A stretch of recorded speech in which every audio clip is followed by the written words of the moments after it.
ಪ್ರೇಯಸಿಯನ್ನ ಹತ್ಯೆ ಮಾಡಿದಂಥ ಪ್ರಿಯಕರ ಬರೋಬ್ಬರಿ 6 ತಿಂಗಳ ಬಳಿಕ ಒಂದೇ ಒಂದು ಮೆಸೇಜ್ನಿಂದ ಲಾಕ್ ಆಗಿಬಿಟ್ಟಿದ್ದಾನೆ. ದೃಶ್ಯಂ ಸಿನಿಮಾನ ನೆನಪಿಸುವಂತಹ ಕೊಲೆ ಪ್ರಕರಣ ಇದು. ಮದುವೆಯಾಗುವ ಅಂತ ಹೇಳಿ ಪ್ರೇಯಸಿ ಕಾಡ್ತಾ ಇದ್ದಂತೆ ಆ ಕಾರಣಕ್ಕಾಗಿ ಪ್ರೇಯಸಿಯನ್ನ ಕೊಲೆ ಮಾಡಿ ಬರೋಬ್ಬರಿ 6 ತಿಂಗಳ ಕಾಲ ಆರಾಮಾಗಿದ್ದ. ಆತನ ಮೇಲೆ ಅನುಮಾನ ಬಂದರೂ ಆತನ ವಿರುದ್ಧ ಯಾವುದೇ ಸಾಕ್ಷಿಗಳು ಲಭ್ಯ ಆಗಿರಲಿಲ್ಲ. ಬರೋಬ್ಬರಿ 6 ತಿಂಗಳ ಬಳಿಕ ಕೊಲೆಯ ರಹಸ್ಯ ಬಯಲಾಗಿದೆ. ಹಳ್ಳದಲ್ಲಿ ತನ್ನ ಪ್ರೇಯಸಿ ಮಧುಶ್ರೀಯನ್ನ ಹೂತು ಹಾಕಿದ್ದ ಹಂತಕ ಸತೀಶ್ ಆತನನ್ನ ಸ್ಥಳ ಮಹಜರಿಗೆ ಕರ್ಕೊಂಡು ಬಂದಿದ್ದಾರೆ ನೋಡಿ. ಪಕ್ಕದಲ್ಲಿರುವಂತಹ ಫೋಟೋ ಆತನ ಪ್ರೇಯಸಿ ಮಧುಶ್ರೀ ಆತನನ್ನ ಪ್ರೀತಿಸಿದಂಥ ತಪ್ಪಿಗೆ ಪ್ರಾಣವನ್ನ ಕಳ್ಕೊಂಡಾಕೆ ಆತನ ಕೈನಿಂದಾನೆ. ಆಕೆಯನ್ನ ಕೊಂದು ಇದೇ ಹಳ್ಳದ ಸಮೀಪ ಹೂತು ಹಾಕಿದ್ದ ಪ್ರಿಯಕರ ಸತೀಶ್ 6 ತಿಂಗಳ ಕಾಲ ಬಚಾವಾಗಿದ್ದ ಕಾನೂನಿನ ಕೈನಿಂದ. ಆದ್ರೆ ಒಂದು ಮೆಸೇಜ್ ಆತನನ್ನ ಲಾಕ್ ಮಾಡಿಬಿಡುತ್ತೆ. ಆನಂತರ ಎತ್ತು ಹಾಕೊಂಡು ಬಂದಿದ್ದಾರೆ ಪೊಲೀಸರು. ತೋರ್ಸು ಎಲ್ಲಿದೆ ಆಕೆಯ ಮೃತದೇಹ ಅಂತ ಹೇಳಿದಾಗ ತಾನು ಆಕೆಯನ್ನ ಕೊಲೆ ಮಾಡಿ ಯಾವ ಜಾಗದಲ್ಲಿ ಹೂತು ಹಾಕಿದ್ನೋ ಆ ಜಾಗವನ್ನ ಪೊಲೀಸರಿಗೆ ತೋರಿಸಿದ್ದಾನೆ. ಯುವತಿಯ ದೇಹದ ಅವಶೇಷಗಳು ಪತ್ತೆಯಾದ್ರೂ ಕೂಡ ಆಕೆಯ ರುಂಡ ಇನ್ನೂ ಪತ್ತೆಯಾಗಿಲ್ಲ. ಅದನ್ನಿನ್ನೆಲ್ಲ ಹಾಕಿದ್ದಾನೆ ಅಂತ ಗೊತ್ತಿಲ್ಲ. ಗದಗ ತಾಲೂಕಿನ ನಾರಾಯಣಪುರ ಗ್ರಾಮದಲ್ಲಿ ನಡೆದಿದ್ದಂತಹ ಕೊಲೆ ಪ್ರಕರಣ ಇದು. ಆಘಾತಕಾರಿ ಕೊಲೆ ಪ್ರಕರಣ. ಒಂದ್ ಕಡೆ ಹತ್ಯೆಯಾದಂತಹ ಪ್ರೇಯಸಿ ಮಧುಶ್ರೀಯ ಫೋಟೋ ಗಮನಿಸ್ತಾ ಇದ್ದೀರಿ. ಹಲವು ಕನಸುಗಳನ್ನ ಕಂಡಿದ್ಲು. ಇದೇ ಸತೀಶ್ ನನ್ನ ಮದುವೆಯಾಗಿ ಖುಷಿಯಾಗಿ ಜೀವನ ಮಾಡಬೇಕು ಅಂತ ಬಯಸಿದ್ಲು. ಆದ್ರೆ ಸತೀಶ್ ಮಾಡಿದ್ದು ಆಕೆಯನ್ನ ಮರ್ಡರ್ ಮಾಡುವಂತಹ ಕೆಲಸ. ಆತನನ್ನ ಸ್ಥಳ ಮಹಜರಿಗೆ ಕರ್ಕೊಂಡು ಬಂದಂತಹ ಸಂದರ್ಭದ ದೃಶ್ಯ ಒಂದ್ ಕಡೆಯಾದ್ರೆ ಮತ್ತೊಂದ್ ಕಡೆ ನೀವು ನೋಡ್ತಾ ಇರೋದು ಸಿಸಿಟಿವಿ ಫುಟೇಜ್. ಆ ಜಾಗ, ಕೊಲೆ ನಡೆದಿರುವಂತಹ ಜಾಗಕ್ಕೆ ಆವತ್ತಿನ ದಿನ ಆರೋಪಿ ಮಧುಶ್ರೀಯನ್ನ ಕರ್ಕೊಂಡು ಹೋದಂತಹ ಸಿಸಿಟಿವಿ ಫುಟೇಜ್. ಬೈಕ್ ನಲ್ಲಿ ಆಕೆಯನ್ನ ಯಾವಾರಿಸಿ ಕರ್ಕೊಂಡು ಹೋಗಿದ್ದಾನೆ. ಈ ಸ್ಥಳಕ್ಕೆ ಬರ್ತಾ ಇದ್ದ ಹಾಗೆ ಆಕೆಯನ್ನ ಕೊಲೆ ಮಾಡುವಂತಹ ಕೆಲಸವನ್ನ ಮಾಡಿದ್ದಾನೆ.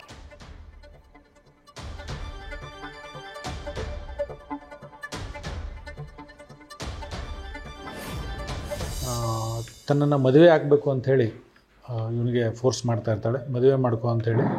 ಸೊ ಆ ಒಂದು ಇದಕ್ಕೆ ಅವನಿಗೆ ಇಬ್ಬರಿಗೂ ಸ್ವಲ್ಪ ಜಗಳ ಆಗ್ತದೆ.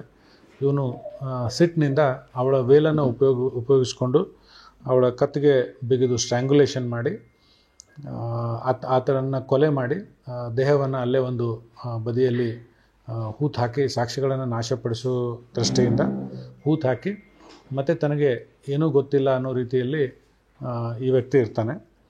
ವಿಚಾರಣೆ ಸಮಯದಲ್ಲಿ ಈ ಒಂದು ಘಟನೆ ನಡೆದ ಬಗ್ಗೆ ಮಾಹಿತಿ ಬಂದ ತಕ್ಷಣ ನಮ್ಮ ಅಧಿಕಾರಿಗಳು ಸರ್ಕಾರದ ಪರವಾಗಿ ಕಲಂ ಅಂದರೆ ಒಂದು ಕೊಲೆ ಪ್ರಕರಣವನ್ನು ದಾಖಲಿಸಿಕೊಂಡು ತನಿಖೆ ಕೈಗೊಂಡಾಗ ಈ ಒಂದು ವಿಷಯ ಗೊತ್ತಾಗಿ ಮುಂದಿನ ಒಂದು ಕೊಲೆ ಪ್ರಕರಣ ದಾಖಲಿಸಿಕೊಂಡು ತನಿಖೆ ಕೈಗೊಂಡು ಸದರಿ ವ್ಯಕ್ತಿಯನ್ನು ದಸ್ತಗಿರಿ ಮಾಡಿ ಈಗ ಮುಂದಿನ ತನಿಖೆ ಕೈಗೊಳ್ಳಲಾಗ್ತಾ ಇದೆ. ಇನ್ನೂ ಹೆಚ್ಚಿನ ಸಾಕ್ಷ್ಯಗಳನ್ನು ಸಂಗ್ರಹಿಸುವ ಸಲುವಾಗಿ ಸದರಿ ಆರೋಪಿತನನ್ನು ಪೊಲೀಸ್ ಕಸ್ಟಡಿ ಕೂಡ ತೆಗೆದುಕೊಳ್ಳುವಂಥ 5-6 ವರ್ಷಗಳಿಂದ ಸತೀಶ್ ಹಾಗೆ ಮಧುಶ್ರೀ ಪ್ರೀತಿ ಮಾಡ್ತಾ ಇರೋ ಸತೀಶ್ ಹಿರೇಮಠ್ ಹಾಗೆ ಮಧುಶ್ರೀ ತನ್ನನ್ನು ಮದುವೆ ಮಾಡ್ಕೋ ಅಂತ ಹೇಳಿ ಸತೀಶ್ಗೆ ಕೊಲೆಯಾದಂಥ ಈ ಮಧುಶ್ರೀ ಆಗಾಗ್ಗೆ ಒತ್ತಾಯವನ್ನ ಮಾಡ್ತಿದ್ಲಂತೆ. ಆ ಸಂದರ್ಭದಲ್ಲಿ ಬಾ ಬೆಂಗಳೂರಿಗೆ ಹೋಗೋಣ ಅಂತ ಹೇಳಿ ಆಕೆಯನ್ನ ಕರ್ಕೊಂಡು ಬಂದು ರಾತ್ರಿ ಇಡೀ ಸುತ್ತಾಡಿಸಿದ್ದ ಈ ಸತೀಶ್ 2024 ಡಿಸೆಂಬರ್ 16ನೇ ತಾರೀಕು ರಾತ್ರಿ ಮಧುಶ್ರೀ ಜೊತೆಗೆ ಈ ಸತೀಶ್ ಸುತ್ತಾಡಿದ್ದಾನೆ. ಈ ಸಂದರ್ಭದಲ್ಲಿ ತನ್ನ ಜಮೀನಿಗೆ ಕರ್ಕೊಂಡು ಹೋಗಿ ವೇಲ್ನಿಂದ ಆಕೆಯ ಕತ್ತು ಬಿಗಿದು ಆಕೆಯನ್ನ ಕೊಲೆ ಮಾಡಿದ್ದ. ಅದಾದ ಬಳಿಕ ಮಧುಶ್ರೀಯ ಪತ್ತೆಯೇ ಇರಲಿಲ್ಲ. ಆದ್ರೆ 2025 ಜನವರಿ 12ನೇ ತಾರೀಕು ಬೆಟಗೇರಿ ಪೊಲೀಸ್ ಠಾಣೆಯಲ್ಲಿ ಮಧುಶ್ರೀಯ ನಾಪತ್ತೆ ಪ್ರಕರಣ ದಾಖಲಾಗುತ್ತೆ. ಯಾವಾಗ ನಾಪತ್ತೆ ಪ್ರಕರಣ ದಾಖಲಾಗುತ್ತೋ ಮೊದಲಿಗೆ ಅನುಮಾನ ಬರೋದೇ ಈ ಸತೀಶ್ ಮೇಲೆ. ಯಾಕಂದ್ರೆ ಮಧುಶ್ರೀ ಜೊತೆ ಆತ ಓಡಾಡ್ಕೊಂಡಿದ್ದ ಅನ್ನುವಂಥ ಕಾರಣಕ್ಕಾಗಿ. ಆದ್ರೆ ಸತೀಶ್ನನ್ನ ವಿಚಾರಣೆ ಮಾಡಿದಾಗ ನನಗೂ ಇದಕ್ಕೂ ಏನೂ ಸಂಬಂಧ ಇಲ್ಲ, ನನಗೇನೋ ಗೊತ್ತಿಲ್ಲ, ಆಕೆ ಎಲ್ಲಿದ್ದಾಳೆ ಅನ್ನೋ ಬಗ್ಗೆ ನನಗೆ ಮಾಹಿತಿ ಇಲ್ಲ ಅಂತ ಹೇಳಿ ಆರೋಪಿ ಸತೀಶ್ ಹೇಳಿದ್ದ. ತನಿಖೆಯ ವೇಳೆ ಇಬ್ಬರು ಒಂದೇ ಬೈಕ್ನಲ್ಲಿ ಹೋಗಿರೋ ಸಿಸಿಟಿವಿ ಫುಟೇಜ್ ಪತ್ತೆಯಾಗುತ್ತೆ. ಇದರ ಆಧಾರದ ಮೇಲೆ ಸತೀಶ್ನನ್ನ ಮತ್ತೆ ಕರೆದು ವಿಚಾರಣೆ ಮಾಡ್ತಾರೆ ಪೊಲೀಸರು. ಆಗ ಬೈಕ್ನಲ್ಲಿ ಇಬ್ರು ಹೋಗಿದ್ ನಿಜ, ಮಧುಶ್ರೀಯನ್ನ ನಾನು ಅಲ್ಲೇ ಬಿಟ್ಟಿದ್ದೆ, ಹಾತಲಗೇರಿ ಬಳಿ ಬಿಟ್ಟು ಪೆಟ್ರೋಲ್ ಬಂಕ್ ಕೆಲ್ಸಕ್ಕೆ ಹೋಗಿದ್ದೆ, ಮಧುಶ್ರೀ ಎಲ್ಲಿಗೆ ಹೋಗಿದ್ದಾಳೆ ಅನ್ನೋದು ನನಗೆ ಗೊತ್ತಿಲ್ಲ ಅಂತ ಹೇಳಿ ಪುಂಗಿ ಬಿಡುವಂತಹ ಕೆಲಸವನ್ನ ಮಾಡಿದ್ದ. ಪೊಲೀಸರಿಗೆ ಚಳ್ಳೆ ಹಣ್ಣು ತಿನ್ನಿಸುವಂತಹ ಕೆಲಸ ಮಾಡಿದ್ದ. ಬಳಿಕ ಸತೀಶ್ ಮೊಬೈಲ್ನಲ್ಲಿನ ಇನ್ನೊಂದು ಸಿಮ್ಗೆ ಒಂದು ಮೆಸೇಜ್ ಬರುತ್ತೆ. ಕಂಪನಿ ಮೆಸೇಜ್ ಬಂದಿದ್ರು ಅದರ ಲೊಕೇಶನ್ ಮಾತ್ರ ಬೇರೆಯಾಗಿತ್ತು. ಪೊಲೀಸರು ಆ ನಂತರದಲ್ಲಿ ಈ ವಿಚಾರ ಗೊತ್ತಾದಾಗ ರೀಸೆಂಟ್ ಆಗಿ ತಮ್ಮದೇ ಸ್ಟೈಲ್ನಲ್ಲಿ ಆತನನ್ನ ಮತ್ತೆ ಕರ್ಕೊಂಡು ಬಂದು ವಿಚಾರಣೆ ಮಾಡ್ತಾರೆ. ಆಗ ಮಧುಶ್ರೀಯನ್ನ ಕೊಲೆ ಮಾಡಿದಂತಹ ವಿಚಾರವನ್ನ ಬಾಯ್ಬಿಡ್ತಾನೆ ಈ ಆರೋಪಿ. ತಾನೇ ಕೊಲೆ ಮಾಡಿರುವುದಾಗಿ ಪೊಲೀಸರ ಮುಂದೆ ಬಾಯ್ಬಿಟ್ಟಿದ್ದ. ಹಳ್ಳದಲ್ಲಿ ಮಧುಶ್ರೀಯನ್ನ ಕೊಂದು ನಾನು ಹೂತು ಹಾಕದೆ ಅಂತ ಹೇಳಿದ್ದಾನೆ. ಸಾಕ್ಷಿ ನಾಶಕ್ಕೆ ಯತ್ನವನ್ನು ಮಾಡಿದ್ದಾನೆ. ಮಧುಶ್ರೀಯ ಅಂಗಾಂಗದ ಎಲುಬುಗಳನ್ನ ಬೇರೆ ಕಡೆ ಮುಚ್ಚಿಟ್ಟಿದ್ದ ಈ ಸತೀಶ್ ಎಂಥ ಕ್ರೌರ್ಯವನ್ನ ಎಸಗಿದ್ದ ನೋಡಿ. ತನ್ನನ್ನ ಜೀವಕ್ಕಿಂತ ಹೆಚ್ಚಾಗಿ ಪ್ರೀತಿಸಿದಾಕೆ ಆಕೆ ಮಾಡಿದ ತಪ್ಪೇನು ಅಂದ್ರೆ ಈತನಿಗೆ ಮದುವೆಯಾಗು ಅಂತ ಕೇಳಿತು. ಆ ನಂತರದಲ್ಲಿ ಪೊಲೀಸರು ಅರೆಸ್ಟ್ ಮಾಡಿದ ಬಳಿಕ ಈ ಕೊಲೆ ಪ್ರಕರಣ ಬೆಳಕಿಗೆ ಬಂದ ಬಳಿಕ ಆ ಸ್ಥಳಕ್ಕೆ ಕರ್ಕೊಂಡು ಹೋಗಿದ್ದಾರೆ ಮಹಜರಿಗೆ ಪೊಲೀಸರು. ಆಗ ಪೊಲೀಸರಿಗೆ ಶವವನ್ನ ತಾನು ಹೂತು ಹಾಕಿರುವಂತಹ ಜಾಗವನ್ನ ಆರೋಪಿ ತೋರಿಸಿದ್ದಾನೆ.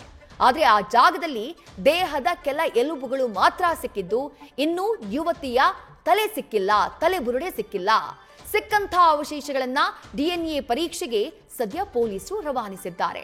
ಥೇಟ್ ದೃಶ್ಯಂ ಸಿನಿಮಾ ಮಾದರಿಯಲ್ಲೇ ಪ್ರೇಯಸಿಯನ್ನ ಕೊಂದು ಹೂತಾಕಿ ತಾನ್ ಬಚಾವಾದಿ ಅಂತ ಹೇಳಿ ರಾಜಾರೋಷವಾಗಿ ತಿರುಗಾಡ್ತಾ ಇದ್ದ ಸತೀಶ್. ಆದ್ರೆ ಪೊಲೀಸರು ಟೆಕ್ನಿಕಲ್ ಆಗಿ ಸಾಕ್ಷಿಗಳನ್ನ ಕಲೆ ಹಾಕುವಂತಹ ಸಂದರ್ಭದಲ್ಲಿ ಸಿಕ್ಕಂತಹ ಒಂದು ಸುಳಿವು ಆರೋಪಿ ಸತೀಶ್ನನ್ನ 6 ತಿಂಗಳ ಬಳಿಕ ಲಾಕ್ ಆಗುವಂತೆ ಮಾಡಿದೆ.